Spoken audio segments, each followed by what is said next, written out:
Bonjour à tous, je suis Louvet du Cressogna. Mes guides me demandent de travailler un petit peu plus sur les réseaux sociaux afin de me faire connaître et de pouvoir aider un maximum de personnes. Je vais essayer de me présenter. Donc, je suis énergéticienne et chamane Quichua. Je reçois des enseignements d'un grand chaman qui s'appelle Shahari Kwimbu en Équateur, qui m'enseigne toutes les techniques Quichua, donc Taki Sami, de son peuple. J'ai également été en Amazonie en novembre dernier pour apprendre des médecines. Je suis restée avec le peuple Yawanawa à Mawayushin, au cœur de l'Amazonie brésilienne.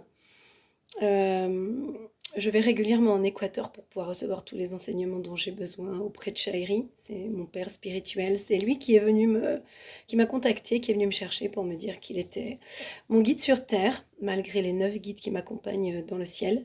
Et c'est lui qui m'enseigne tout ce dont j'ai besoin de savoir. Je lui apprends aussi des choses parfois parce que mes guides m'ont bien dirigée vers le chamanisme depuis quelques années. Tout a commencé, j'étais coiffeuse avant et j'ai eu un très grave accident de moto. En étant coiffeuse, je barrais déjà des verrues, des zonas, des lumbagos, le sang, le feu, enfin tout ce qui est possible d'être coupé. Et puis j'ai eu un très grave accident de moto il y a 8 ans. Un homme très sympathique qui m'a coupé la route et qui m'a roulé dessus derrière. Voilà. Le diagnostic des médecins étant 13 à 15 opérations de tout le corps sur 3 ans et demi, assise dans un fauteuil roulant, dirigée dans un grand centre pour grands accidentés motards de la route à Grenoble. Le lendemain de mon accident, j'ai commencé à entendre cette petite voix que j'entendais déjà avant, mais je pensais que c'était ma conscience, je l'appelais ma petite voix profonde, qui m'explique que si je l'écoute, je n'aurais pas besoin de prendre de médicaments et j'allais me rétablir très vite.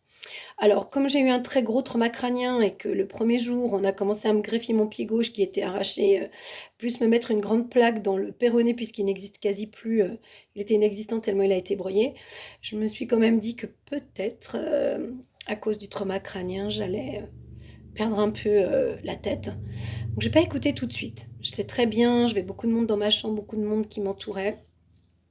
Et puis toute la semaine, j'ai eu des messages très récurrents, rébarbatifs, toujours les mêmes, qui m'expliquaient on va t'enseigner comment te guérir, ne prends pas de médicaments. Et puis, de toute façon, j'ai fait une allergie à l'intégralité des médicaments, donc je n'ai pu en prendre aucun, si ce n'est des dafalgans qui ne servaient à rien. Autant vous dire que quand vous vous êtes fait renverser par un 4x4 et qui vous a roulé dessus derrière, en plus, les dafalgans ne servent à rien du tout.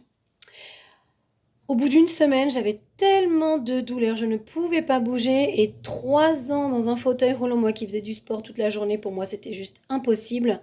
J'ai commencé à écouter. J'ai demandé à être transférée dans un centre qui était proche de chez moi pour pouvoir avoir mes amis et mes clients et tous les gens que j'aimais à mes côtés. Et puis, on m'a réservé donc cette chambre pour 2 ans et demi pour commencer. Donc, comme je vous l'ai expliqué précédemment, on m'a opéré du pied qu'on m'a regreffé puisqu'il pendait. On m'a remis ma jambe droite. Enfin, ils ont essayé et on a mis cette tige dans ma jambe. Et puis, dès la première semaine, j'avais ce qui me faisait vraiment souffrir. Enfin, tout mon corps me faisait souffrir, mais c'était vraiment principalement les 5 côtes qui étaient cassées en dessous de mes cervicales, qui m'empêchaient de me mouvoir, qui m'empêchaient de bouger, qui m'empêchaient aussi de pouvoir être autonome, même s'il y avait des plâtres partout sur les mains, etc. Euh, donc j'ai écouté mon guide qui m'a dit que j'allais pas, que je ne devais pas me contenter d'être une toute petite barreuse de verrues et que j'étais venue pour accomplir des miracles et que j'allais être la plus belle preuve de ma guérison. Donc ça a été chose faite. Il m'a appris pour faire court, à rentrer dans les chairs, à rentrer dans les tissus, à reconstituer par visualisation des organes, des choses comme ça. Donc j'ai commencé et en 2 jours, je n'ai plus mal aux côtes et je me suis remise très vite. Donc je me suis dit, mon Dieu, ça marche très très bien. On continue. Ce qui fait qu'au bout de 3 mois et demi, je me suis retrouvée, alors pas très fraîche, mais j'étais debout. Et les médecins m'ont quand même contacté pour me dire, mais qui vous êtes? Qui vous êtes? On ne sait pas qui vous êtes. Vous êtes la plus cassée de l'établissement, toujours le sourire, vous prenez pas de médicaments, vous vous remettez à une vitesse phénoménale. On avait réservé la chambre pour 2 ans. Là, vous arrivez, vos ligaments sont presque remis. On fait des radios, des contre-radios. Vous aviez les ménisques broyés, ils sont intacts. Vous aviez des fractures, il n'y a même pas de cale osseuse sur vos fractures. Mais qui êtes-vous? est-ce que vous êtes une guérisseuse? Et je leur ai dit oui, je suis une guérisseuse. Mais mes guides, mon guide principal qui est Sananda, m'avait demandé de garder le secret pour ne pas qu'on me prenne pour une folle et qu'on n'aille pas me donner des anxiolytiques ou des choses comme ça. Donc j'ai commencé ce chemin comme ceci. Ensuite, il a fallu que je reçoive plein d'enseignements de la part de mes guides, de mon guide principal, puisque maintenant j'en ai 9 au fur et à mesure des années de mon évolution, de mon éveil. Il m'a demandé de me détacher de ce mental dans lequel la majorité des humains se trouvent pour me connecter à l'âme. Alors au départ, je vous dirais pas que je comprenais tout ce qu'il m'expliquait parce que tout était très flou. Pour moi, l'âme, le mental, le corps, je ne pouvais pas dissocier tout ceci. Donc c'était assez complexe. Et 8 ans passant, il m'a tout appris. Et les soins, le chamanisme, on m'a enseigné comment débroussailler ma vie, comment me connecter au plan du mental, comment faire des channelings, etc. Ce qui fait qu'aujourd'hui, je suis chamane. Mon nom de chamane, le nom que Shairi m'a donné, c'est la grande Shamana Mag, la grande chamane magique. Parce que je vais dans des lieux où lui-même ne peut pas aller sauf sous ayahuasca. Moi, je peux y aller sans médecine. Et j'arrive aujourd'hui à parler aux plantes, aux cailloux, à tous les objets. Je peux me connecter aux humains, à toute forme de vie sur Terre.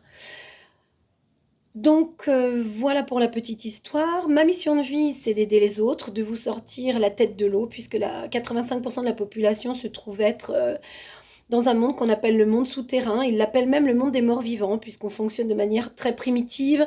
On nous tape, on frappe, on nous insulte, on insulte. Voilà, c'est donnant œil pour œil, dent pour dent. Et c'est pas du tout comme ça que ça fonctionne, puisqu'il y a une source centrale qui n'est que de l'amour inconditionnel, à laquelle on a tous droit, puisqu'on est né de cette source. Nous sommes tous frères, quelle que soit notre couleur de peau, qu'on soit noir, qu'on soit asiatique, qu'on soit français, c'est pas la peine d'être raciste parce qu'on vient tous de la même source et on est tous connectés les uns aux autres. Donc, quand vous faites du mal à ces personnes, vous vous en faites aussi, hein, évidemment, il faut pas oublier ça. Donc, c'est très important pour vous de revenir à la source. Mon travail, ça va être de vous tous vous reconnecter à cette source. On m'a demandé également de faire une formation depuis 1 an et demi, mais ça y est, je m'y suis attelée avec 2 de mes collègues, pour pouvoir, quitter ce plan du mental et vous apprendre à être sur le plan de l'âme, pour pouvoir retrouver votre chemin. Donc c'est chose faite, cette formation sera certainement mise en place, on pensait septembre, mais ça nous a pris un petit peu plus de temps que prévu, puisque nous faisons intervenir des intervenants extérieurs, donc ça prend un petit peu plus de temps. Je pense qu'elle sera disponible à partir de janvier. Voilà. On me demande également donc d'expliquer qui je suis, c'est chose faite. On me demande de vous communiquer chaque semaine un channeling. Donc c'est une guidance, c'est ce que vous appelez de la clairvoyance. C'est plutôt une guidance. C'est pour vous aider à trouver votre chemin. On fonctionne de manière primitive et totalement inconsciente. Il y a des mécanismes d'autodéfense qui se sont placés à l'intérieur de votre corps, de votre tête. Et puis, c'est très difficile d'en sortir puisque votre mental, vous lui avez passé tout pouvoir. Donc, c'est lui qui commande malheureusement. Et il va falloir reprendre les rênes de votre mental pour pouvoir à nouveau communiquer sur le plan de l'amour. Voilà. Donc, je vais vous communiquer des channelings. Le prochain, que je vais placer juste après cette vidéo, sera sur le thème du contrôle. Donc, je la placerai. Chaque semaine, mes guides me donneront un thème. Je vous transmettrai un channeling que je diffuserai sur Instagram. J'espère que tout sera diffusé sur Facebook, etc. Sinon, je compte sur vous pour diffuser. Et puis, ce que je souhaiterais, c'est vous faire intervenir. C'est-à-dire que j'aimerais que vous puissiez me donner des sujets sur lesquels vous souhaiteriez que j'intervienne. Je les piocherai au hasard pour ne pas qu'il y ait de jalousie, voilà. Je les piocherai au hasard chaque semaine et je créerai, je me connecterai pour qu'on me transmette un channeling sur le sujet que vous m'aurez transmis. Voilà, j'espère avoir fait court. J'espère que tout est clair.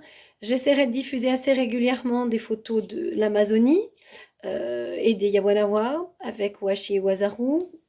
Ce sont les pagés, donc ce sont les chamans. C'est une femme qui est pagée là-bas, c'est Washi qui est pagée. Et Wazaru, son mari, qui apprend avec ses 2 filles. Et puis, je vous enverrai aussi, je posterai aussi des photos de l'Équateur où j'ai fait de très très belles rencontres, j'ai vécu des choses magnifiques, j'ai été dans des lieux d'une puissance énergétique phénoménale. Évidemment, on a des volcans qui montent jusqu'à 6000 mètres d'altitude, donc je suis montée jusqu'à 4008. Je n'ai pas été plus haut parce que je ne suis pas entraînée, mais c'était quelque chose de magique. Cette terre de l'équateur est une terre très puissante, qui est extraordinaire et j'ai hâte d'y retourner pour pouvoir continuer mes enseignements. Je suis toujours en connexion avec mon chaman par le cœur et puis par WhatsApp.